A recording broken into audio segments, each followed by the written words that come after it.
Eh bien, bonjour et bienvenue à toutes et tous à cette webconférence de rentrée Link.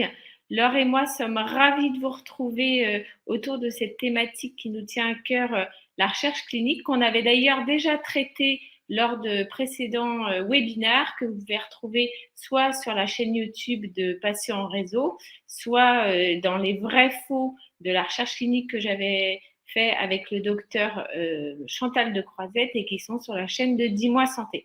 Donc, pourquoi ça nous tenait à cœur? Parce que le maillage territorial était une question qui était souvent revenue de la part des patients et des patientes, savoir si on est traité dans un centre plus petit, qui a pas accès à tous les essais cliniques, et de toute façon, les centres ne peuvent pas avoir tous les essais cliniques. Comment se fait en pratique ce maillage pour qu'on puisse avoir accès dans un autre centre à un essai clinique? Et c'est justement ce que nos experts vont nous expliquer aujourd'hui. Donc, nous avons l'honneur d'être accompagnés du docteur Deluche. Donc, docteur Deluche, bonsoir. Vous êtes oncologue médical au CHU de Limoges et vous traitez particulièrement donc les cancers de la femme et les tumeurs cérébrales. Merci beaucoup d'être parmi nous. Le docteur Thomas Gredetti. Donc, docteur Gredetti, bonjour d'être parmi nous depuis votre sud bayonnais. Donc, vous êtes oncologue médical spécialisé en scénologie et en gynécologie, pardon, chef de service à l'hôpital de Bayonne. Et vous collaborez énormément. Vous avez d'ailleurs, vous allez nous l'expliquer, un temps partiel à Bergognier, donc à Bordeaux, dans le service des phases précoces. Et justement, ça nous fait la transition avec le troisième orateur qui nous rejoindra, qui est le professeur Italiano, Antoine Italiano, qui est chef du département des phases précoces à Bordeaux, et vous nous expliquerez de quoi il s'agit quand on parle de phase précoce également. Donc, merci infiniment d'être là, docteur Gredetti. Et avant de commencer, nous aurons le témoignage, parce que c'est très, très important de savoir comment dans le vécu et le ressenti des patients, justement, qui peuvent être amenés dans leur parcours à quitter leur équipe de soins pour être traités et inclus dans un essai dans un autre centre. Donc, nous accueillerons Camille. Bonsoir Camille, qui est assistante. Voilà. Donc, Camille, on garde l'anonymat, la caméra est fermée. Donc, pour les autres participants, c'est normal. Voilà, Camille a déjà accepté d'être parmi nous et c'est formidable. Donc, un grand merci, Camille. Je vais laisser la parole. Alors, juste deux choses. Comme d'habitude, vous avez deux onglets questions et chat. Les chats, c'est pour les coucous, les liens que nous allons vous mettre. Et l'onglet questions, c'est pour les questions que Laure et moi vous remonterons, à condition bien sûr qu'elles soient d'ordre général. Et le docteur Pierre-Édouard de Bureau, qui est interne à Necker, répondra aux questions, bien sûr, si elles sont également d'ordre général. Laure, à toi pour cette rentrée Link. Donc oui, bonsoir et bienvenue à toutes et à tous. On est très contents, j'allais dire, on a partagé cette conférence sur tous nos réseaux, hein, donc cancer du sein, du poumon, gynéco et colorectal.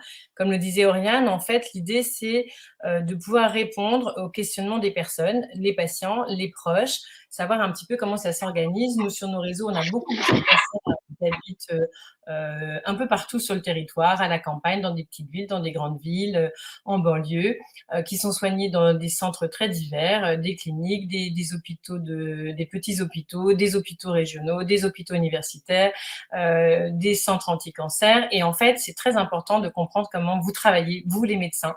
Et notamment, la France on est à la veille d'un grand congrès qui s'appelle l'ESMO, donc le congrès européen d'oncologie qui va se tenir à Paris. Donc la France est particulièrement heureuse, je pense, de pouvoir accueillir tous ces grands spécialistes et de mettre en valeur toutes les avancées justement liées à la recherche qui permettent de toujours mieux soigner les patients. Et en même temps, c'est un enjeu majeur que d'accéder au meilleur traitement pour tous.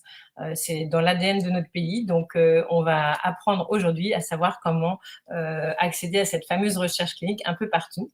Donc, merci beaucoup à Camille, qui est une personne donc, de nos réseaux qui va nous partager son expérience sur voilà, comment elle a accédé elle-même à un essai clinique. Oui, merci Laure. Bonjour à tous et toutes. Voilà, je vais vous partager mon expérience. Donc, pour commencer, j'ai eu un diagnostic d'un cancer inflammatoire du sein. Donc, j'ai eu un protocole au départ avec une chimiothérapie néoadjuvante, une chirurgie, une radiothérapie. Et après, j'ai commencé une phase adjuvante en hormonothérapie. Et en fait, l'essai clinique n'est intervenu qu'à partir de l'hormonothérapie. Auparavant, je n'avais pas forcément fait de recherche ou je n'avais pas forcément discuté avec l'oncologue. Et effectivement, au fur et à mesure de mon parcours de soins et sur le fait que mon cancer est à haut risque de récidive, en discutant avec mon oncologue radiothérapeute de mon centre hospitalier de province, puisque j'ai été suivie dans un centre hospitalier où il y a en fait une zone de 20 000 personnes autour. Donc il n'y a pas forcément d'essais cliniques sur place.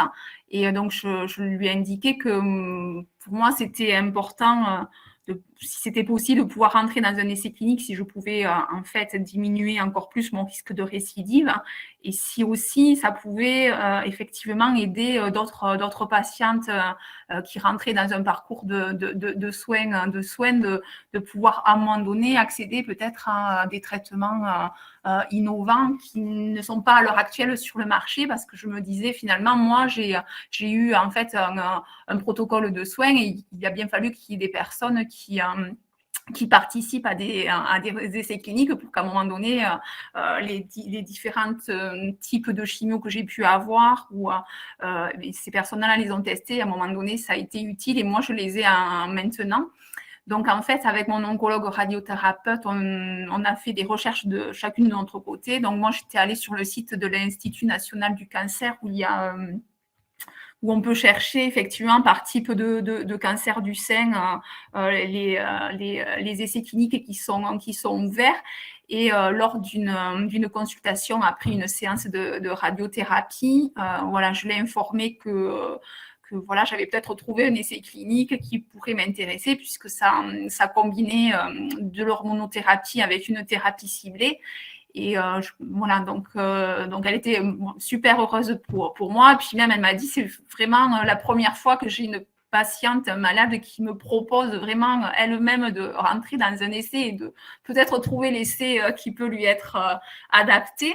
Donc du coup, quand même, elle a regardé bien évidemment les critères d'inclusion, hein, parce qu'après, il n'y a pas que les critères que nous, on peut comprendre en tant que patiente, il y a d'autres critères plus poussés.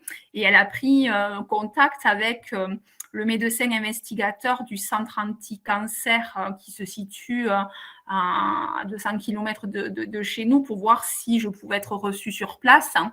Et donc, voilà, je me suis déplacée et effectivement, il s'est révélé que je pouvais être incluse dans cet essai clinique.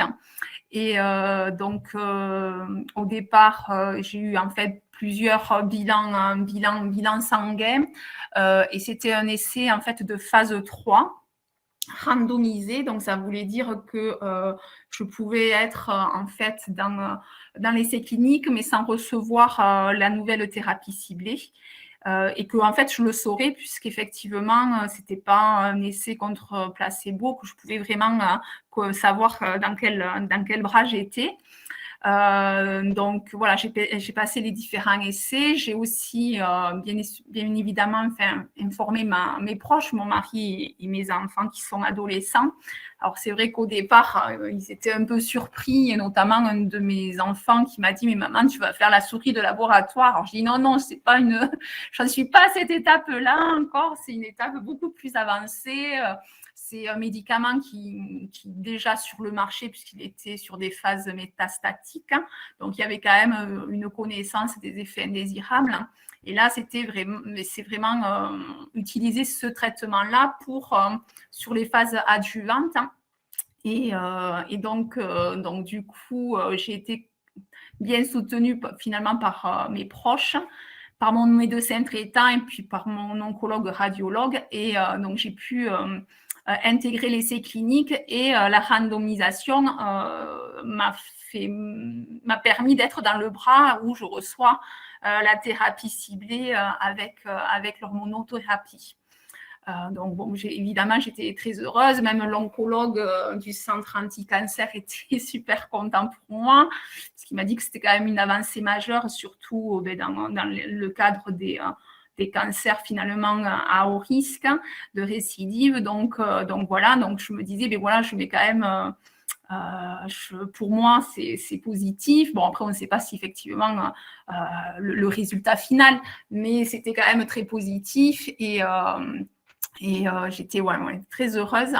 Après, c'est vrai que le protocole de recherche clinique, c'est très encadré. Donc, c'est vrai que moi, j'arrivais après une phase où j'avais quand même eu pendant 1 an et demi beaucoup de traitements. Et même si j'étais très favorable à y rentrer, j'ai eu quand même des moments un peu difficiles à vivre où en fait, notamment, j'avais mon corps qui voulait plus de prise de sang. Donc, on avait vraiment du mal à me faire les prises de sang pour les bilans sanguins toutes les semaines au départ. Bon, petit à petit, ça s'est mis en route. Mais bon, voilà, après, ça demande un peu de temps, effectivement, au départ. Maintenant, je suis ça fait 2 ans que je prends le traitement et que je suis suivie. Et le suivi, donc le traitement, c'est une thérapie ciblée, mais qui est orale. Hein. Donc, en fait, je me rends au centre anti-cancer en taxi qui est pris en charge par le laboratoire qui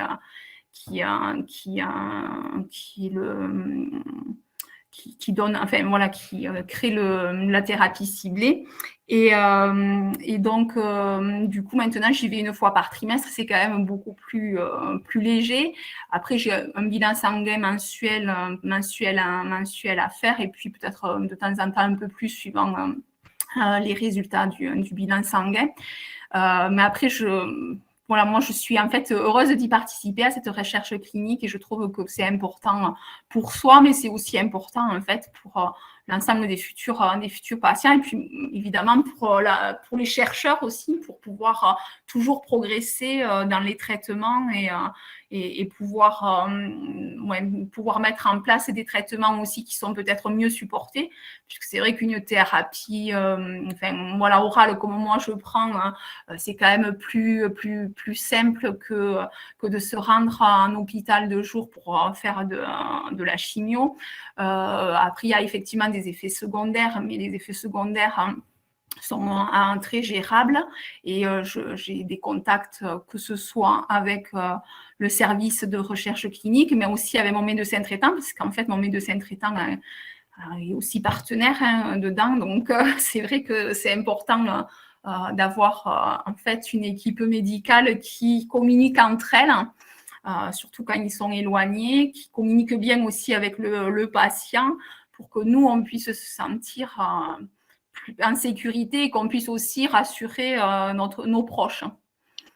Merci beaucoup, Camille. Alors, effectivement, il y a plein de points pour lesquels je pense les docteurs Deluche et Grelletti vont nous donner plus d'éclaircissements. Mais ce qui était intéressant déjà, c'était de voir qu'on peut être proactif et aller chercher. Et ça, vous allez nous en parler justement, je pense, docteur Grelletti et docteur Deluche, de ce binôme, être proactif, que les essais cliniques, c'est pas forcément en première intention, mais ça peut être en deuxième ligne ou dans des lignes extérieures.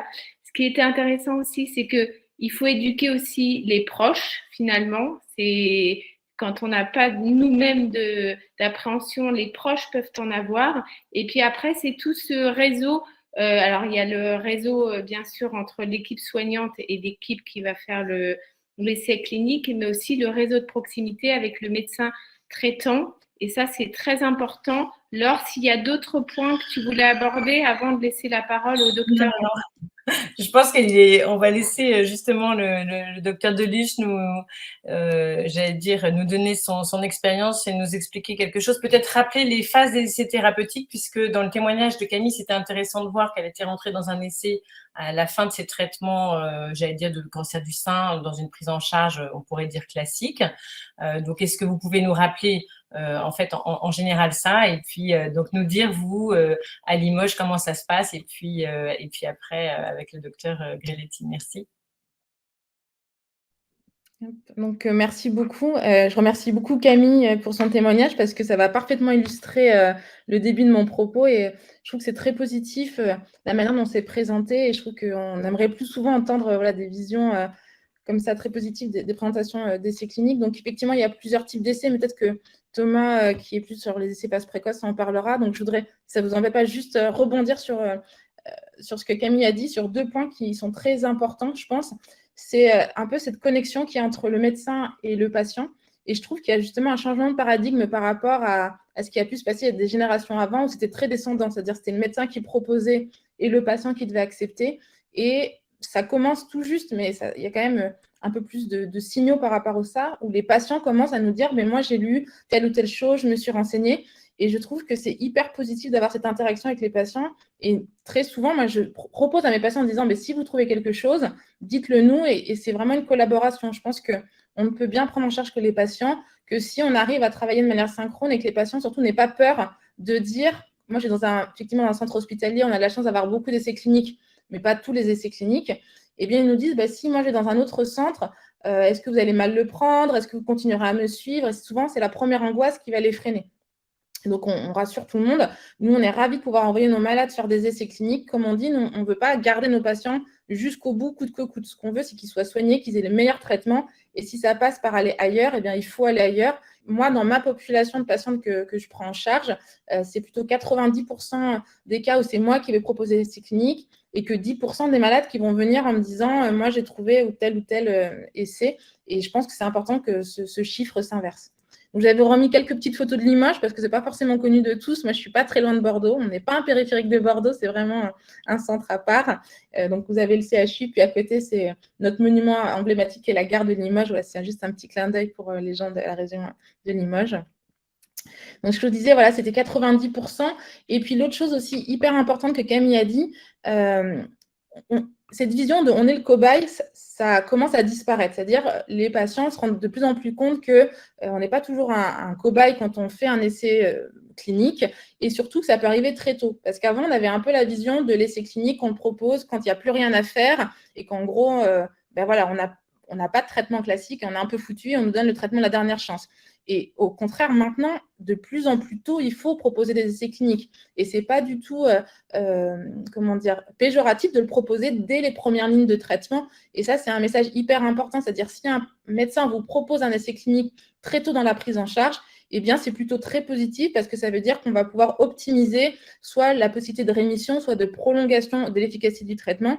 Et je trouve que Camille, elle a parfaitement illustré ces 2 points de un peu la vision moderne de l'essai clinique tel qu'on devrait maintenant le concevoir. C'est pour ça que j'ai mis plein de petits points parce qu'en fait, il n'y a pas un moment où on peut proposer l'essai clinique, c'est dès qu'on est diagnostiqué. Maintenant, il y a même des essais cliniques pour la chirurgie ou pour optimiser la chirurgie. Et même quand on a fait plein de lignes de traitement, on a plein d'alternatives et des possibilités d'inclusion dans des essais. Alors, ce que je voulais, parce qu'on m'a demandé un peu comment ça se passait à Limoges, moi, je voulais vous montrer un peu tout le cheminement qu'on fait et qu'on ne va pas forcément partager avec le patient. C'est-à-dire qu'il y a tout un process qu'on va faire que Camille a un peu expliqué. Je pense qu'elle pourra peut-être aussi témoigner de la facilité ou difficulté à rechercher un essai clinique. Mais c'est pour expliquer pourquoi parfois on ne donne pas d'essai clinique aux patients. Ce n'est pas qu'on n'a pas voulu leur donner, c'est que peut-être on a fait toutes ces étapes et qu'à la suite de ces étapes, on s'est rendu compte que ce n'était pas faisable. Donc, j'ai essayé de vous illustrer de la manière la plus schématique possible comment on fait pour proposer un essai clinique aux patients. Donc d'abord, comme je vous dis, ça part souvent du médecin qui va se dire, est-ce que je peux proposer un essai clinique à un patient pour un moment donné? Et c'est là où commence un peu le parcours du combattant. Donc en fait, soit on a la possibilité d'avoir des essais cliniques dans son centre, soit on va se dire, je vais regarder dans une autre ville s'il y a un essai clinique. Et donc là, on a plusieurs supports. On a les sites internet, Camille l'a cité, il y a le site de l'Institut national du cancer qu'on appelle l'INCa. Il y a aussi un autre site internet, mais qui est en anglais, donc ça nécessite d'être bilingue, qui est Clinical Trial, qui permet de regarder en France, mais aussi en Europe et dans le monde, parce qu'il y a des gens qui ont la possibilité de se déplacer ailleurs qu'en France, et donc ça donne l'ouverture à plus d'essais cliniques. Et puis, il y a aussi tout un aspect qu'on n'imagine pas quand on est patient, c'est tout le relationnel avec nos collègues. Lors des réunions, lors des congrès, Laure l'a évoqué, il y a l'ESMO qui va arriver, donc ça va être aussi l'occasion de connaître les nouveaux essais cliniques qui vont arriver. Il y a les réseaux. Je pense que les triplets aussi nous aident beaucoup pour le cancer du sein à donner l'alerte sur des gens qui ne sont pas forcément spécialisés dans un organe, de se dire attention, il y a des essais cliniques, il y a des nouvelles molécules qui sortent. Et puis, il y a certains centres, Bergonier, Poitiers, Lyon-Bérat, par exemple, qui font des newsletters. C'est-à-dire, ils vont envoyer à des médecins la liste de tous les essais cliniques qui sont disponibles dans leur centre à un instant donné pour faciliter la recherche. Et c'est la combinaison de tous ces éléments qui va nous dire, eh bien, je sais que pour une pathologie donnée, à un moment donné, il y a tel essai clinique qui est ouvert. Donc ça, c'est la première partie sur comment je sais qu'il y a un essai clinique. Ensuite, moi, je vais me dire, OK, je sais qu'il y a un essai, mais est-ce que je peux le proposer à une patiente? Et là, il y a beaucoup de critères. Il faut savoir quel est l'état général du patient, est-ce qu'il a un état nutritionnel qui lui permet d'avoir accès à l'essai, est-ce qu'il a des médicaments qui peuvent contre-indiquer l'inclusion dans un essai, ou est-ce qu'il en est de sa maladie. Donc ça, c'est plus l'aspect en lien avec le patient. Donc, il faut connaître son patient très bien pour pouvoir déjà faire ce premier screening. Ensuite, il y a, Camille l'a évoqué, les critères d'inclusion dans l'essai clinique. Donc ça, c'est le médecin qui va faire le travail de regarder le dossier du patient et de se dire, là, il coche les critères ou il ne coche pas. Après, nous, ce qui est spécifique pour le Limoges, c'est qu'on est très mal desservi. Donc, en fait, quand on va envoyer nos malades faire les essais cliniques, moi, je dois prendre en compte, est-ce que c'est long en voiture? Camille a parlé, elle, je crois que c'était de 200 km. Donc, ça veut dire que même si on le fait avec un VSL ou un taxi, c'est fatigant pour les patients. Et si c'est des traitements hebdomadaires, comme elle le disait, en hôpital de jour, la plupart de nos patients vont refuser. Donc, je dois le prendre en considération avant de proposer l'essai. Ou est-ce qu'il y a la possibilité d'avoir un train? Donc, nous, schématiquement, on travaille avec Bordeaux, un peu Poitiers, Paris, Toulouse, parce que c'est les axes qui sont les mieux desservis. Nous, l'Est, c'est un petit peu compliqué parce que c'est très mal desservi. L'autre chose, c'est que je vais me poser la question de l'hébergement, parce qu'on sait qu'il va y avoir des examens à faire, donc il faut que mon patient puisse être hébergé. Donc, soit le centre, il a une résidence à côté pour mon patient, soit je vais lui demander où est-ce qu'il a de la famille, des proches qui vont pouvoir l'aider, le soutenir quand il va avoir un essai clinique. Et donc là, moi, je me suis dit peut-être c'est Bordeaux-Toulouse, mais en fait, il me dira, moi, j'ai de la famille à Marseille, et donc, je vais réorienter ma recherche sur Marseille parce qu'il a de la famille sur Marseille, par exemple. Donc, c'est important de prendre aussi en considération la vie sociale du patient parce que s'il va dans un essai, il va y passer quand même un petit peu de temps. Et donc, il faut qu'il puisse être un environnement où il ne soit pas tout seul. Quand j'ai fait tout ça, maintenant, il faut voir si le patient est incluable. Et donc là, il y a deux possibilités. Il faut contacter la personne qui est l'investigateur de l'étude. Il faut avoir son adresse mail, ça paraît évident, mais parfois on n'a pas les accès aux adresses mail des personnes qui sont investigatrices. Et le plus simple, c'est quand on peut faire un petit coup de fil pour savoir et avoir rapidement l'information. Mais tout ça, ce n'est pas forcément disponible. Alors j'ai la chance avec Bergonier, si on donne l'exemple pour la région, avec le professeur Italiano ou avec Thomas, on peut s'appeler, on peut s'envoyer des mails et ça permet d'aller beaucoup plus vite dans est-ce que le patient est incluable ou pas. Mais ça peut prendre du temps, c'est-à-dire ça peut être d'une journée à une semaine, voire 2 semaines, avant qu'on nous réponde pour nous dire soit c'est positif, soit c'est négatif. Et donc, tout ce temps-là qu'on a passé, c'est du temps qu'on n'a pas forcément échangé avec le patient. Peut-être à tort, on pourrait en discuter justement avec les patients. Est-ce que les patients veulent savoir à l'avance qu'on fait cette recherche d'essais cliniques avec le risque qu'ils soient déçus? Ou est-ce qu'il vaut mieux ne pas le dire? Ça, c'est des choses qu'on pourra peut-être discuter avec Camille, mais je crois qu'elle a fait plutôt le parti d'en parler directement avec son oncologue. Et puis, là, je voulais simplifier, mais en fait, c'est un vrai labyrinthe. C'est-à-dire que les essais ne sont pas toujours à jour. Donc, on est optimiste, mais en fait, l'étude vient de fermer. Ce n'est pas toujours très clair, les critères d'inclusion. Donc, souvent, on a un petit récapitulatif, mais ce n'est pas forcément l'intégralité des essais qui vont tout détailler. On ne sait pas toujours si elle est ouverte. Et dans les essais, elle en a parlé, Camille, un peu, il y a 2 bras, en fait. Il y a des gens qui peuvent rentrer parce qu'ils ont tel type de cancer, d'autres qui vont avoir tel type de traitement. Eh bien, l'essai peut être ouvert, mais un des bras est fermé. Donc là, désespoir. On se dit, l'essai est ouvert, mais notre patient n'est pas incluable. On n'a pas toujours l'adresse mail, ce n'est pas toujours la bonne. Il y a les pare-feux, les gens ne reçoivent pas les messages. C'est compliqué d'envoyer les dossiers. Il y a des sites qui sont très bien faits où on peut envoyer le dossier complet, d'autres où c'est un vrai challenge, il faut faxer, enfin voilà, c'est un peu compliqué. Et puis, il y a le problème du remboursement du transport. Camille l'a évoqué. Quand c'est le laboratoire pharmaceutique qui paye le transport, c'est facile. Mais quand c'est une étude académique et que ces transports ne sont pas remboursés, eh ben, ça va être la charge du patient. Et ça, parfois, c'est un énorme frein. Donc, c'est-à-dire qu'il faut aussi qu'on le prenne en compte quand on va proposer un essai clinique. En tout cas, moi, je vais le proposer parce que vous avez compris qu'on n'est pas forcément bien desservi. Et donc, vous allez me dire, c'est un peu déprimant ce que je vous dis parce que c'est finalement compliqué. Et heureusement, il y a des plateformes maintenant qui se développent, et ça, c'est plutôt positif, pour les patients et pour les médecins, pour essayer justement de faire cette synthèse, pour avoir en un clic, en fait, l'information plus rapide et gagner ce temps, en fait, qui peut prendre plusieurs semaines, plusieurs mois pour un malade. Donc, je vous en ai cité que certaines, après, il y en a plein d'autres qui existent. Mais c'est pour vous dire que voilà, les médecins ont conscience de la difficulté qu'il y a à avoir un essai clinique. Et je pense qu'ils veulent aussi que les patients s'investissent dans les essais cliniques. Donc, plus ça sera transparent, plus ça sera facile d'accès, plus on arrivera à rééquilibrer en fait ces pourcentages entre le médecin qui va réfléchir et le patient qui va réfléchir. C'est en ce sens-là que Camille, enfin voilà, on ne s'est pas du tout concerté, mais c'est vraiment la parfaite illustration de ce qu'on voudrait arriver à avoir, à savoir des patients qui s'investissent, des médecins qui sont disponibles pour dire je vous aide aussi à chercher, et puis in fine, la possibilité d'avoir accès à un médicament qui, on espère, sera le plus efficace pour elle et qui permet voilà, de faire avancer la médecine.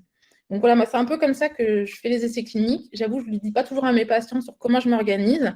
Il y a une tumeur particulière, une tumeur cérébrale, il y a très peu d'essais, c'est des pronostics très compliqués. Donc, on a cette discussion très, très tôt dans la maladie, mais je pense qu'on ne l'a pas assez dans les autres cancers. Merci beaucoup, docteur Deluche, pour cette intervention franchement enthousiasmante, parce qu'en plus, on sent beaucoup de concret. On sent aussi combien c'est important finalement d'échanger avec son médecin pour comprendre ce qui se passe, les questions qu'on peut se poser. Comme vous dites, c'est pas parce qu'on se pose la question de savoir s'il y a une recherche clinique pour nous, un essai pour nous, que vous allez moins bien vous occuper de nous ou de nous soigner, et qu'au contraire, on voit que vous êtes même très attentif à la réalité du patient dans le côté concret, et où est-ce que ça va être, est-ce que ça va être accessible, etc. Je propose qu'on passe la parole maintenant au docteur donc Thomas Grelletti, qui va nous parler de son expérience à Bayonne, entre Bayonne et Bordeaux.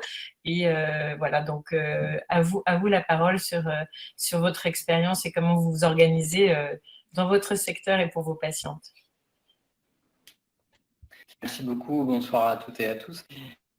Et pour m'aider un petit peu pour essayer de ne pas redire des choses redondantes, l'idée en fait c'est effectivement la recherche clinique, c'est aussi une philosophie de formation, c'est-à-dire que avec Élise, vous avez remarqué, on est de la même génération, et c'est vrai qu'on a été formés à intégrer la recherche clinique dans notre activité de cancérologie quotidienne.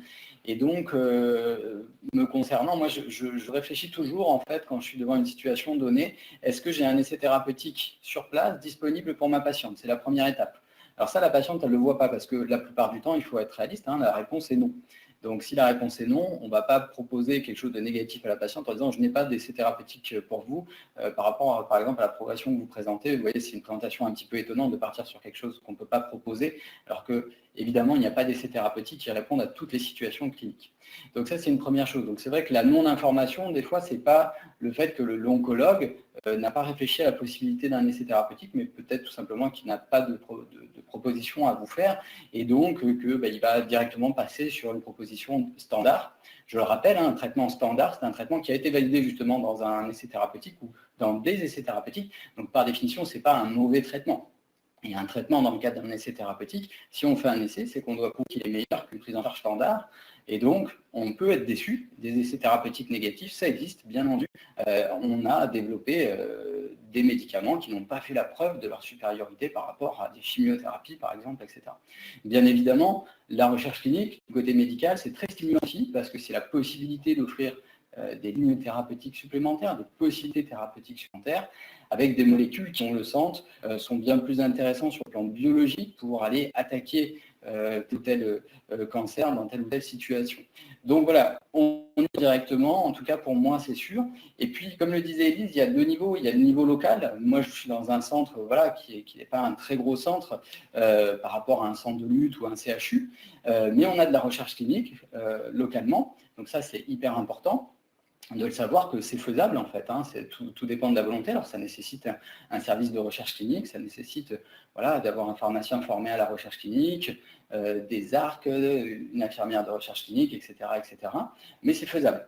Donc effectivement, vous pouvez en tant que patient challenger vos oncologues pour leur dire, ben voilà, il faut développer de la recherche clinique dans notre région, il n'y a pas de raison que ça ne marche pas. Et puis deuxièmement, effectivement, le deuxième niveau, comme le disait Élise, c'est est-ce que je peux adresser à quelqu'un qui, lui, aura éventuellement un essai thérapeutique disponible. Donc, je ne reviens pas sur ce qui a été dit, sur comment on trouve ces essais thérapeutiques. Et puis, bon, il faut, vous savez, c'est comme dans tout, hein, notre métier d'oncologue, c'est un métier de réseau. Quand on travaille dans une entreprise, on a un réseau, on a des clients, on a des fournisseurs, on a un réseau. Et ben là, c'est pareil, on a un réseau en tant qu'oncologue. On connaît des collègues, pour ma part à Bordeaux, qui est voilà, le centre référent de la région, avec l'Institut Bergonié par exemple, ou le CHU. Nous, à Bayonne, on travaille des fois aussi avec Toulouse, avec le CHU de Toulouse, parce qu'on n'est pas si loin que ça non plus de Toulouse, même si c'est une autre région, mais peu importe, il n'y a pas de barrière en soi. Et l'idée, c'est d'appeler les collègues, effectivement, et d'essayer d'avoir une réponse assez rapide. Parce qu'avec la recherche clinique, il peut y avoir aussi des délais qui se mettent en place et qui, des fois, peuvent être néfastes. Donc ça, on essaye d'éviter ça. Parce qu'il ne faut pas que pendant ce temps-là, pendant le temps où on réfléchit, si vous voulez, vous, en tant que patient, vous attendez une réponse. Et puis, voilà, vous savez que vous avez votre maladie qui progresse, qui des fois peut être symptomatique, etc. Donc, ça peut poser des problèmes. Donc, trouver des solutions, c'est notre travail. Mais effectivement, je rejoins tout à fait le témoignage de Camille et ce que disait Élise. C'est-à-dire qu'on n'est pas fermé a priori. Vous trouverez toujours des médecins qui sont peut-être fermés à ça, mais je pense de moins en moins. On n'est pas du tout fermé à la correspondance directe avec vous en tant que patient et à ce que vous puissiez nous dire, voilà, moi j'ai trouvé ça, qu'est-ce que vous en pensez? Est-ce que vous pensez que c'est pour moi? Il n'y a pas de souci, on regarde les critères d'inclusion parce qu'effectivement, il y a un côté médical. Hein, pour rentrer dans un essai thérapeutique, il faut correspondre à ces critères-là qui des fois ne sont pas très compréhensibles, pas très justes. On peut ne pas bien comprendre pourquoi, mais c'est comme ça. Il faut une population assez homogène pour pouvoir sortir des résultats après. Donc des fois, c'est un peu injuste parce qu'on a les premiers critères qui sont bons et puis on fait la première consultation et puis hop, voilà, on fait la prise de sang avant de commencer le traitement et là, ah oui, j'ai une anémie à 9 grammes et oui, il faut 10 grammes d'hémoglobine pour entrer dans le protocole. Voilà, donc il y a des fois où c'est décevant, mais il faut essayer. Il faut essayer et puis voilà, n'hésitez pas encore une fois à challenger vos oncologues, mes collègues, il n'y a pas de raison. Vous êtes en capacité de dire j'ai le droit de participer si c'est possible à un essai thérapeutique localement ou encore une fois dans un centre de référence. Et c'est vrai, bon, moi j'ai la chance je vois que Antoine Italiano s'est connecté, de travailler avec l'Institut Bergonié où on a dans la région un très gros centre d'essais thérapeutiques de phase précoce. Donc les phases précoces, en fait, c'est des essais thérapeutiques qui sont au tout début, si vous voulez, du développement du médicament chez l'homme, c'est-à-dire qu'on va proposer des essais pour peu de patients, finalement, par rapport aux essais de phase 3, comme Camille en parlait tout à l'heure, où on va avoir un plus grand nombre de patients, parce que l'essai de phase 3, c'est en gros le dernier essai avant la validation que le traitement va passer en pratique courante. Là, les essais de phase précoce, phase 1-2, c'est des essais donc, qui sont dans une situation plus initiale de développement. Et le gros avantage, c'est que si vous voulez, on va avoir accès à un nombre d'essais très important. Donc, on multiplie nos chances de pouvoir trouver une solution, un essai pour chaque patient.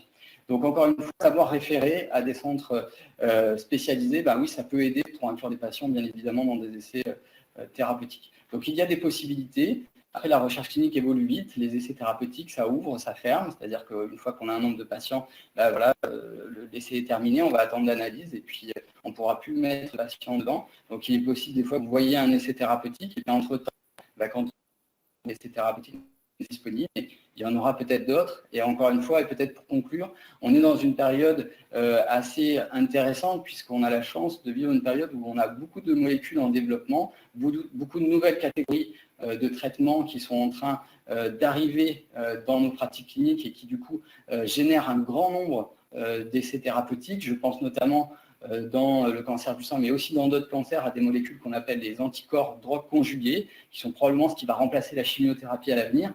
Et tout ça, ça génère beaucoup d'essais thérapeutiques, donc beaucoup d'espoir. Merci beaucoup. Donc, on voit le dynamisme de la recherche en France et ce besoin de maillage. Alors, on a eu le côté très pratique des centres qui recherchent avec leurs patients des essais et quel est un peu l'arbre décisionnel pour les accompagner à recevoir, à aller vers le meilleur essai qui leur corresponde. Et puis là, on vient d'accueillir le professeur Italiano. Donc, bonsoir, professeur Italiano. Vous êtes directeur du département des phases précoces. Donc, vous allez nous réexpliquer, si vous voulez bien, ce que c'est. Et vous êtes plutôt de l'autre côté. Donc, les phases précoces, il y a relativement peu de centres en France. Et vous allez donc accueillir ces patients pour un temps, le temps de cette étude clinique. Donc, c'est intéressant aussi d'avoir votre aspect, comment vous allez accueillir ces patients. Voilà, bonsoir. Bonsoir. Merci pour votre accueil. Vous m'entendez bien? Très bien. Impeccable. Oui, donc en fait, les phases précoces, comme le disait Thomas, ça correspond à un essai clinique où on propose aux patients pour la première fois un médicament qui a fait ses preuves en préclinique. Alors préclinique, qu'est-ce que ça veut dire? Ça veut dire sur des cellules cancéreuses dans des tubes à essai et chez l'animal. Et ce qu'il faut également comprendre, c'est qu'il y a eu un changement majeur dans le développement des médicaments en cancérologie. Jusqu'à il y a 20-25 ans, le développement d'un médicament en cancérologie, il se faisait de manière empirique. C'est-à-dire qu'on recherchait des composés soit dans la nature, soit fabriqués par synthèse chimique, et on regardait s'ils étaient actifs contre les cellules cancéreuses, sans comprendre réellement le mécanisme d'action dans le cas où une activité était décelée. Il y a eu un shift complet dans la méthode de développement des médicaments où maintenant, désormais, on part d'un mécanisme d'action, d'une connaissance de la biologie des cellules cancéreuses. On sait que tel type de cellule cancéreuse a tel ou tel type de talon d'Achille et on va fabriquer des médicaments spécifiquement contre ces talons d'Achille. C'est la notion de thérapie ciblée, de médecine personnalisée. Et cette notion de médecine personnalisée, elle a été étendue plus récemment à tout le champ de ce qu'on appelle l'immunothérapie, où là, l'objectif n'est pas de développer des traitements qui ont pour but de pénétrer la cellule cancéreuse et de la détruire, mais en réalité de stimuler le système immunitaire du patient pour aider le système immunitaire du patient, en particulier des cellules du système immunitaire qu'on appelle les lymphocytes. Et donc, je pense parmi vous, tout le monde a réalisé une prise de sang. Donc, vous regarderez sur vos prises de sang, il y a une ligne de globules blancs qui s'appelle lymphocytes. Et ces lymphocytes, ils ont normalement pour fonction, entre autres, de détruire dans l'organisme tout ce qui n'appartient pas à l'organisme. Et les cellules cancéreuses en font partie. Et dans le cancer, malheureusement, il y a des phénomènes qui font que les cellules cancéreuses sont capables soit de devenir complètement transparentes par rapport aux lymphocytes, donc les lymphocytes sont incapables de les reconnaître, ils peuvent passer à côté de la cellule sans être capables de la reconnaître en tant que cellule cancéreuse, ou s'ils la reconnaissent, ne sont pas capables de la détruire. Et donc il y a tout un champ de nouveaux médicaments qu'on classe dans le domaine de l'immunothérapie, qui a pour but de restaurer la fonction de ces globules blancs et de permettre aux globules blancs du patient de reconnaître les cellules cancéreuses là où elles se trouvent et de les détruire. Donc la phase précoce, actuellement, elle consiste essentiellement à proposer aux patients des nouvelles thérapies ciblées ou des nouveaux traitements d'immunothérapie. Et de plus en plus, cette phase précoce, elle ne se fait pas au hasard, c'est-à-dire que lorsqu'on propose un essai de phase 1 à un patient, c'est qu'on a des arguments scientifiques pour penser que le traitement va pouvoir apporter un bénéfice au patient. Et ça a été démontré maintenant. Il y a une publication qui vient de sortir dans le Lancet, et moi j'ai écrit un éditorial dans le Lancet au mois d'août, qui montre qu'un patient sur deux, traité dans le cadre d'une phase 1, donc c'est une publication américaine, tire un bénéfice de la participation à ces essais de phase 1. Et donc ça, c'est majeur. Et les phases 1 en question, c'est les phases 1 modernes, c'est-à-dire celles qu'on propose actuellement aux patients.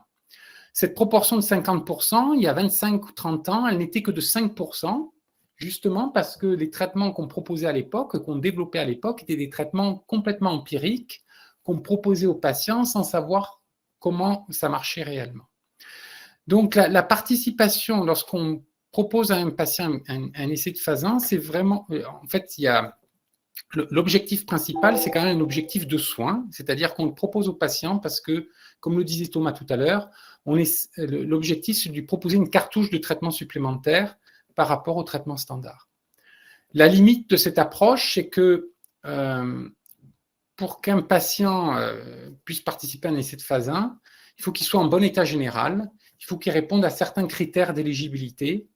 Donc, il faut qu'il ait une bonne prise de sang, il faut qu'il soit en bonne forme, parce que l'essai de phase 1, c'est aussi des contraintes pour le patient. Par rapport à un traitement standard, ça implique plus de venues à l'hôpital, parce que vous le comprenez bien, si c'est un nouveau médicament, il faut qu'on surveille plus étroitement le patient.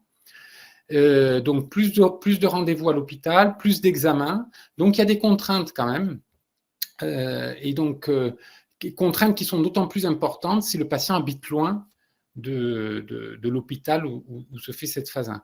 Donc, ces phases 1 sont réalisées dans très peu de centres dans le monde d'une manière générale. Et donc, pour ce qui concerne notre région, la région sud-ouest, l'essentiel des phases 1 en cancérologie sont réalisées à l'Institut Bergonié. Et on travaille en étroite collaboration avec les collègues de la région, avec le centre hospitalier de Bayonne, avec les établissements de santé à Pau, à Limoges, y compris des cliniques sur Bordeaux. Et donc là, moi, en réalité, mon objectif majeur, c'est de faire en sorte que la majorité des patients qui peuvent être éligibles à une phase 1 puissent en bénéficier. Et pour ça, il faut qu'on améliore, nous, l'information, à la fois pour nos collègues médecins et pour les patients. Et donc, on essaie d'utiliser diverses approches. La dernière en date qu'on a mis en place, c'est une application sur iPhone qui est utilisable par les médecins et qui leur permet en 2-3 clics de savoir, lorsqu'ils voient un patient en consultation ou une patiente, s'il est potentiellement éligible à un essai de phase 1 qui a lieu à l'Institut Bergonié. Donc, l'Institut Bergonié n'a pas vocation à traiter tous les patients de la région, mais on a le potentiel pour intervenir à un moment donné du parcours de soins. Si le patient, par exemple, a reçu un traitement standard et que ce traitement standard n'est plus efficace, il peut passer par l'Institut Bergonié et potentiellement, on a une phase 1 à lui proposer et ça lui permet d'avoir une cartouche de traitement supplémentaire et de vivre plus longtemps avec son cancer, avec une meilleure qualité de vie. Merci beaucoup pour ces informations. Est-ce que vous pouvez nous dire, donc là vous avez parlé des phases 1, est-ce que les phases 2 sont aussi dans le domaine des essais de phase précoce? Et parmi les questions aussi des patients, si vous voulez, dans la construction des essais, on a beaucoup parlé finalement de l'orientation. On sait aussi que pour tous les cancers maintenant, il y a besoin de connaître des caractéristiques assez précises. Donc pour ça, en fait, il faut avoir la connaissance de ces caractéristiques moléculaires de la maladie, soit les cancers du poumon, les cancers du sein, etc. Et du coup, la question que je voulais vous poser, c'est est-ce que dans ce parcours d'un éventuel accès à un essai de phase précoce ou un essai thérapeutique, il y a besoin de faire des tests de l'ordre d'une nouvelle biopsie ou une biopsie liquide? Comment ça s'intègre dans ce parcours, je dirais, de recherche d'informations?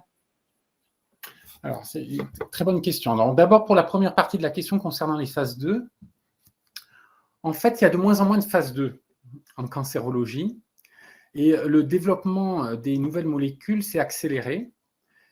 Tout simplement parce que, comme je le disais, les phases 1 qu'on fait actuellement sont des phases 1 intelligentes. C'est-à-dire que, autrefois, pour les molécules de chimiothérapie dont on ne connaissait pas trop le mécanisme d'action, l'objectif unique de la phase 1 était de connaître le profil d'effets secondaires. Donc, peu importe en fait le profil de patient qui était inclus dans la phase 1, on pouvait mélanger des patients avec cancer du poumon, des patientes avec des cancers du sein, des patientes avec des cancers de l'ovaire. En fait, l'objectif principal était d'identifier le profil d'effets secondaires et de savoir quelle était la meilleure dose à administrer aux patients. Cette approche-là, elle est révolue. Comme je le disais tout à l'heure, les phases 1 qu'on fait actuellement, si on propose aux patients un essai particulier de phase 1, c'est qu'on a des arguments scientifiques forts pour penser que le patient va pouvoir en tirer un bénéfice. Donc, l'objectif d'une phase 1 en 2022 n'est plus seulement de connaître le profil d'effets secondaires, mais aussi déjà d'avoir des signaux d'efficacité, de connaître les premiers signaux d'efficacité chez les patients. Et donc, ce qui fait que la phase 1 actuelle, la phase 1 moderne, répond à la fois à l'objectif de connaissance des effets secondaires, qui était l'objectif autrefois des phases 1, et à l'objectif d'une connaissance préliminaire des signaux d'efficacité, qui était l'objectif des phases 2. Et donc, actuellement, le profil de développement des nouveaux médicaments en cancérologie, il est basé en fait sur 2 étapes, qui est la phase 1, qui recrute en général beaucoup de patients à travers le monde, et permettant à la fois une analyse de la sécurité et une analyse de l'efficacité. Et si le produit est sûr et s'il y a des signaux préliminaires d'efficacité, très souvent maintenant on passe directement à la phase 3. Il y a même des médicaments qui ont été des médicaments d'immunothérapie qui sont maintenant délivrés à des dizaines de milliers de patients à travers le monde. Je pense à un des premiers médicaments qui a été approuvé en immunothérapie dans le cancer du poumon, le pembrolizumab. Le pembrolizumab a eu son autorisation de mise sur le marché dans le cancer du poumon directement après une phase 1. Parce que l'efficacité était telle qu'il n'y a même pas eu besoin de faire de phase 3 pour qu'il obtienne son autorisation de mise sur le marché. Donc la phase 2 est en perte de vitesse actuellement à cause d'un développement plus intelligent et plus rationnel des nouveaux traitements en cancérologie. Ce développement plus rationnel, il implique d'avoir une meilleure connaissance de la tumeur dont souffre le patient. Et ça rejoint exactement votre question, c'est-à-dire que actuellement, la prise en charge qu'on propose au niveau régional à l'Institut Bergonié, et cette approche, on l'a disséminée dans divers hôpitaux de la région, c'est de proposer un profilage génétique, mais aussi immunologique, assez complet du cancer du patient. Et alors, en analysant la biopsie initiale, mais aussi en analysant l'ADN tumoral qui circule dans le sang, c'est la notion de ce qu'on appelle la biopsie liquide. Et ce panel d'informations, on le discute chaque semaine dans une RCP qu'on appelle une RCP moléculaire. Et cette RCP moléculaire, en se basant sur les informations qu'on a recueillies pour chaque patient individuellement, va donner des recommandations et va dire, sur la base de ce profil, tel patient pourrait bénéficier de tel ou tel essai de phase 1. Et donc, on est à disposition pour recevoir le patient en consultation dans le cas où il aurait besoin d'un nouveau traitement, en particulier si le traitement standard de première ligne, par exemple, a échoué.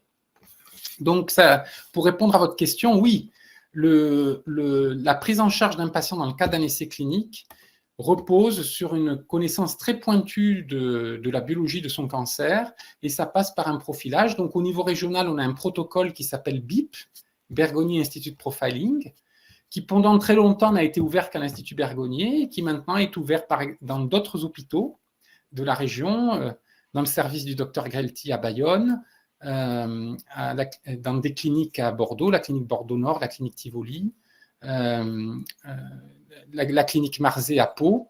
Et donc, l'objectif, c'est de pouvoir faire profiter un maximum de patients de ce profilage pour guider au mieux la thérapeutique et surtout savoir s'il y a tel ou tel essai clinique qui pourrait lui être proposé dans le but d'augmenter l'arsenal thérapeutique. Merci beaucoup. Alors, moi, j'ai une question pour le docteur Deluche, parce que vous avez évoqué tout à l'heure, parfois, les sites ne sont pas forcément complètement à jour. On peut envoyer un patient et finalement, un des bras est fermé. Et donc, une des questions est pourquoi une étude ferme, pourquoi un bras peut-il être fermé? Voilà. Alors, il y a plusieurs raisons. Les études, quand elles ouvrent, elles ont aussi une date de fin. En fait, il y a un moment, il faut avoir inclus X patients qu'on a défini a priori de l'étude. Et quand toutes les places, entre guillemets, ont été prises, l'étude peut fermer. Et donc, c'est le même principe pour chaque bras, c'est-à-dire si on a décidé sur des essais où on va inclure plusieurs types de cancers, qu'il faut tant de malades, et bien une fois que le nombre de malades a été inclus, l'étude peut être terminée. Il peut y avoir aussi des raisons, comme ça avait été précisé dans le chat, si jamais il n'y a pas d'intérêt pour tel type de cancer ou pour tel type de molécule, eh bien, ce n'est pas éthique non plus de continuer le médicament quand il y a un signal fort, comme quoi le médicament n'est pas efficace.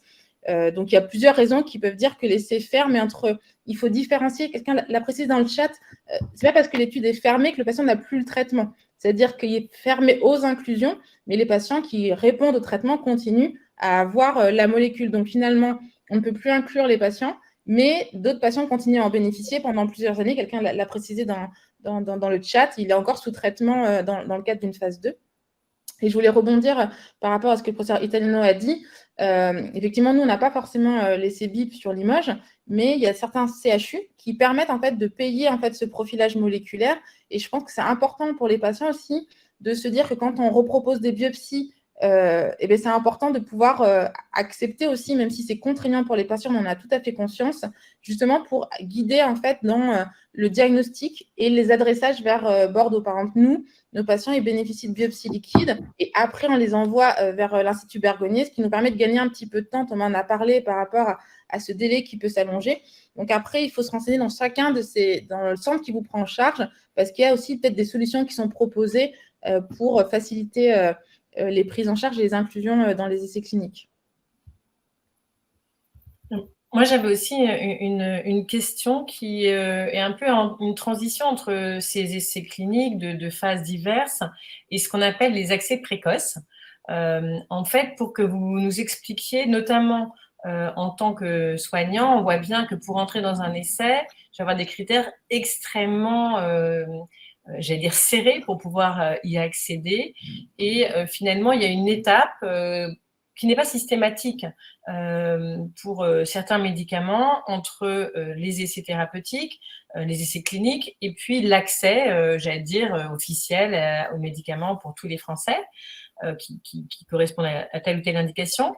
Et du coup, est-ce que vous pouvez nous expliquer justement l'intérêt de ces accès précoces et peut-être aussi comment est-ce qu'on est au courant, puisque ça fait partie aussi d'une façon d'accéder à l'innovation. On a vu dans différents champs de cancer et notamment les cancers triple négatifs, j'allais dire un engagement fort des associations comme les triplettes notamment, et on était soutien de cette démarche et on le fait aussi dans les cancers du poumon notamment, mais il faut le faire aussi pour les cancers du côlon, il faudrait le faire pour plein de maladies où il y a des avancées. On voit bien que c'est une façon de proposer quand même à plus de patients certaines innovations en attendant qu'elles aient fait toutes les preuves nécessaires pour que nos institutions les remboursent, enfin en tout cas les valident totalement. Est-ce que vous pouvez nous expliquer en fait ces étapes-là ? Si vous voulez, je peux me lancer. En fait, le principe de l'accès précoce, c'est de pouvoir justement faire accéder à nos patients des molécules qui n'ont pas encore, qui ont fait la preuve de leur efficacité dans des essais thérapeutiques, justement, qui n'ont pas encore passé la barrière administrative, je dirais, de la fixation du prix de remboursement par l'assurance maladie, qui est une négociation avec le laboratoire, avec l'assurance maladie, pour dire, voilà, l'indication, elle est claire, elle est sortie de l'essai thérapeutique. C'est un cancer du poumon, 3 lignes, peu importe. Et puis pour les patients porteurs de telle anomalie au niveau de leur tumeur. Donc l'indication, elle est là. Le médicament, on sait qu'il est efficace par rapport à une chimiothérapie qu'on utilisait et qu'on utilise jusque-là. Et l'intérêt de l'accès précoce, c'est de pouvoir donner accès aux oncologues à ces molécules pour qu'ils puissent le prescrire à leurs patients avant donc que le médicament soit remboursé et qu'il soit disponible directement dans la pharmacie de l'hôpital. Et donc l'accès précoce, en fait, c'est un peu tripartite. Il y a évidemment l'oncologue qui va faire la demande sur une plateforme, un site internet dédié, sécurisé, une demande qui va être anonymisée, donc il n'y aura pas, le nom du patient n'apparaîtra pas. Le prescripteur, donc l'oncologue, s'engage à ce que le patient en question respecte les critères de l'essai thérapeutique, donc c'est-à-dire les critères de la future AMM, autorisation de mise sur le marché. Et dans ces cas-là, le traitement va pouvoir être délivré à la pharmacie de l'hôpital, mais de manière nominative, c'est-à-dire que c'est anonymisé, le nominatif, ça veut dire que c'est pour un seul patient, c'est-à-dire celui pour lequel on a fait la demande. Et ça, effectivement, ça a fait beaucoup de bruit dans le cancer du sein triple négatif avec l'arrivée d'un médicament qui s'appelle le sacituzumab govitecan dans son nom, qui est le nom commercial. C'est une molécule, comme je vous parlais tout à l'heure, qui est donc ces molécules qu'on appelle des anticorps drogue conjugués, donc qui sont un peu le futur des traitements qu'on va utiliser, mais qui est déjà un futur quotidien. Et donc effectivement, quand on veut placer une patiente sous ce traitement-là, on fait cette demande d'accès précoce. Et puis un jour, on nous dira, effectivement, le médicament est remboursé. Dans ces cas-là, on n'a plus cette demande à faire. On peut le prescrire de nous-mêmes via notre logiciel de prescription de chimiothérapie. Le médicament sera disponible dans nos pharmacies et dans toutes les pharmacies hospitalières de France qui font de la cancérologie. Merci beaucoup. Alors, pour compléter aussi ce que vient de dire Thomas, la question, c'est comment on est au courant. Et c'est là que c'est un peu le paradoxe en France, c'est que finalement, on est très souvent au courant par le laboratoire. Et justement, les triplettes, c'était la première fois que les médecins ont pu être au courant par les patients. Et aujourd'hui, il n'y a pas de système vraiment d'information des médecins. Effectivement, parfois, la NSM va dire telle molécule est disponible, mais finalement, si on veut être au courant très en amont, eh bien, finalement, c'est par le réseau, c'est par les connaissances, en fait. Et peut-être qu'il y a peut-être des choses à changer par rapport à ça pour que les oncologues, pas uniquement parce que là, on est quand même tous dans des gros centres, finalement, mais il y a peut-être des centres périphériques qui ont moins accès à cette information. Et donc, si on veut que tout le monde ait la même information au même moment sur le territoire, eh bien, je pense qu'un jour, il faudra penser à un système beaucoup plus, on va dire, en temps réel, d'informations pour savoir où en est la molécule dans le développement si on n'est pas ultra spécialisé dans un cancer, en fait. Et c'est là où il y a tout l'intérêt d'avoir ces binômes entre les patients, les réseaux de patients.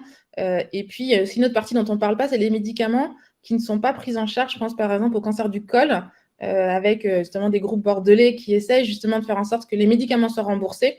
On sort un peu de l'essai clinique, mais c'est un peu cette problématique d'accès partout en France aux molécules en fait innovantes. Merci beaucoup. Alors, on arrive bientôt à la fin de notre webconférence. Je voulais proposer à Camille donc, de réagir peut-être aux différentes informations que vous avez partagées, savoir si elle avait des messages à apporter pour les patientes et les patients qui nous écoutent.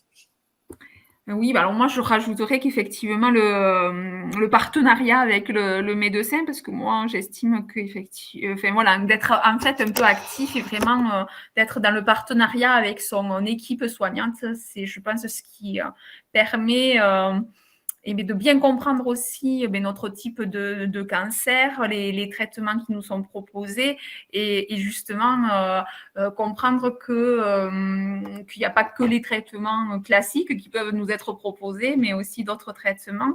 Et je trouve que, oui, voilà, mon mot, ça serait ça, c'est vraiment de communiquer, de bien communiquer et de se dire qu'en fait, nous, on a une équipe autour de nous quand on est malade et que on est que cette équipe, en fait, est là pour nous soigner et que chacun a sa petite pierre à apporter à l'édifice. Et en tant que patient, ça nous concerne en premier. Donc c'est vrai que il faut être un peu proactif et vraiment échanger avec tous les médecins et faire participer tout le monde. Pour que tout le monde en fait sache comment on est pris en charge et surtout pour l'essai clinique, puisque ça fait intervenir, là tout à l'heure je n'ai pas parlé, mais ça fait intervenir aussi des infirmières à domicile, le kiné, donc il y a quand même pas mal de personnes qui gravitent autour de nous pour nous aider aussi, pour nous accompagner. Et c'est vrai que c'est important d'avoir le soutien de nos médecins et le soutien de nos proches aussi. Et pour ça, en fait, moi, je remercierai quand même les médecins qui m'ont bien expliqué en fait mon essai clinique, parce que j'ai pu retransmettre tout, retranscrire avec mes mots évidemment, pas avec des mots techniques, retranscrire à mes proches, quel était le bénéfice de cet essai clinique pour moi en fait, et que c'était important. Donc ça, je voulais remercier les oncologues qui sont quand même à l'écoute des patients et qui nous entourent et qui nous encouragent aussi. Donc voilà, je voulais terminer sur cette note. Merci beaucoup Camille. Alors justement, avec cet accent chantant sur les médecins et les oncologues, on va laisser la parole à nos oncologues pour savoir comment on pourrait les aider, de quoi ils auraient encore besoin, ou simplement les 3 idées clés à retenir de cette conférence pour permettre que ce maillage soit encore plus important en France et que l'ESMO qui commence demain et les futurs ESMO soient encore plus, la France soit encore plus à l'honneur. Alors, honneur aux femmes, docteur Deluche. Alors, c'est 3 mots-clés. Je pense que c'est la collaboration. Je pense que c'est hyper important de collaborer, que ce soit patient-médecin ou entre médecins, même entre patients, en fait, de développer les réseaux, c'est hyper important pour faire circuler les informations. Je pense qu'il faut avoir confiance aussi dans la recherche. Ça bouge énormément. Je pense Thomas pourra dire comme moi, depuis qu'on a commencé l'oncologie, ça a heureusement énormément avancé. Donc, je pense qu'il faut rester optimiste par rapport à ça. Et puis, ne pas avoir peur de poser des questions, pas avoir peur de rechercher, en fait, avoir une certaine curiosité sur ce qu'on peut proposer de mieux. Et ça va dans les 2 sens, y compris pour les médecins qui doivent aussi apprendre à se remettre en question parfois pour proposer mieux à leurs patients. Merci. Alors, docteur Grelletti, puisque docteur Deluche vous a tendu la perche. Oui, je pense que vraiment un des mots c'est réseau, c'est-à-dire vraiment pouvoir travailler en réseau, c'est ça en fait qui permet d'avoir accès à la recherche clinique pour nos patients. Tout seul, on n'est pas grand-chose. Évidemment qu'il faut travailler en réseau. Et puis, je dirais interaction avec nos patients, avec nos patientes. Moi, j'ai des patientes qui me challengent, qui me disent regardez, j'ai trouvé cet essai qui est disponible, est-ce que vous pensez? Donc, on regarde. Et c'est bien, en fait. Je pense que c'est bien, c'est sain. Notre rôle aussi, des fois, c'est malheureusement de refroidir quelques volontés parce que tout n'est pas toujours accessible. Mais encore une fois, il faut essayer, il faut challenger. Et puis on est humain, donc des fois, c'est vrai qu'on n'y a pas pensé. Et donc, une patiente qui nous dit tiens, est-ce qu'il n'y aurait pas là un essai? Vous savez, vous m'aviez envoyé à Bergonier. Est-ce qu'il ne faut pas mettre à jour la recherche qu'on avait fait il y a 2 ans? Oui, c'est vrai, peut-être qu'on pourrait relancer, etc. Donc oui, cette interaction patient-médecin, elle est hyper importante. Et c'est pour ça que je pense que ces soirées, comme vous proposez, là, sont super importantes. On est très demandeur, en fait, de pouvoir collaborer avec les patientes aussi. Et c'est ce qui se développe actuellement avec la notion de patient partenaire, etc. Et ça nous aidera, je pense, aussi dans la recherche clinique. Donc merci à tous. Merci beaucoup. Professeur Italiano. Moi, je pense que le mot-clé, c'est l'adressage. Une des difficultés, il y a encore trop de patients potentiellement éligibles à des essais cliniques et qui ont potentiellement accès, qui pourraient avoir accès à de l'innovation thérapeutique, qui n'y ont pas accès pour diverses raisons. Donc, moi, vraiment, mon cheval de bataille, c'est de favoriser l'adressage des patients pour l'accès à l'innovation thérapeutique. Il n'y a pas de solution miracle. Je pense qu'il faut utiliser divers petits moyens. Et bien sûr, donc, le moyen principal, c'est le travail en collaboration, en réseau avec les collègues. Merci. Alors, Laure, on va te laisser la parole pour conclure. Écoutez, merci beaucoup. Moi, je suis vraiment ravie parce que je pense que cette webconférence c'est vraiment une conférence de rentrée. Elle est aussi la preuve de ce besoin d'échange, d'être très proche des besoins des patients, mais aussi de cette interaction avec vos besoins à vous. On voit bien les RCP, un échange entre oncologues, un adressage efficace. Et ce dialogue-là, il se construit tous ensemble. Donc, juste pour les personnes qui nous écoutent, sur nos différents réseaux, on a des pages dédiées d'informations autour des essais thérapeutiques. Au niveau, on a les différents liens, j'allais dire classiques, qui ont été cités, mais aussi certains liens, par exemple, de sociétés savantes ou de certains centres qui permettent de faciliter l'accès à cette information. Il y a actuellement un travail, une démarche qui est faite pour justement qu'il y ait une plateforme beaucoup plus efficace de recherche des essais thérapeutiques. Donc, on suit ça de près. Je vous invite d'ailleurs sur ce sujet, pour les personnes qui sont concernées par le cancer du sein, on aura une grande journée de conférence donc avec le collectif 1310, où il y aura une table ronde dédiée à cette question des essais thérapeutiques, où participeront entre autres l'association des triplettes, le collectif Triplette Rose, qui en a fait son engagement de l'année. Donc, ça sera très intéressant d'écouter ces différentes démarches. C'est l'occasion de dire qu'avec Oriane, on est vraiment à l'écoute de vos besoins d'information. C'est comme ça qu'on fait nos programmes. Donc, répondez au petit questionnaire qui va vous être présenté. C'est grâce à ça qu'on évolue aussi dans notre programme Link. On vous donne rendez-vous très bientôt, le 13, si je ne me trompe pas, pour une webconférence qui, à mon avis, peut vraiment intéresser de très nombreuses personnes sur les neuropathies et les douleurs liées au cancer ou au traitement ou les répercussions, les séquelles, on pourrait dire, de tout cela. Donc, ça concerne beaucoup de personnes. Ça va nous permettre de mieux comprendre et d'être là aussi mieux orientés, en tout cas de savoir mieux en parler en tant que patient. Et on parlera également de l'expérimentation sur le cannabis thérapeutique. Là aussi, c'est très intéressant de comprendre là où cette démarche se situe et où est-ce qu'elle en est.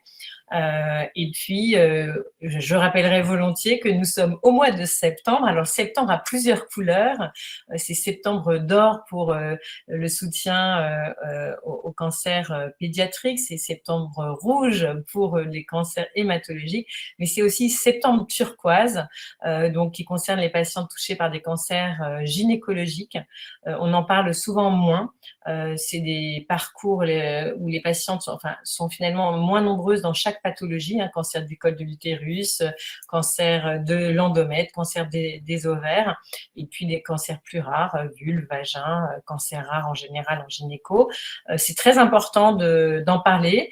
On a un réseau social dédié, il y a l'association Imagine aussi qui œuvre beaucoup pour là aussi accompagner, informer, et on touche du doigt l'importance de ces échanges pour faire connaître les innovations thérapeutiques dans tous ces champs.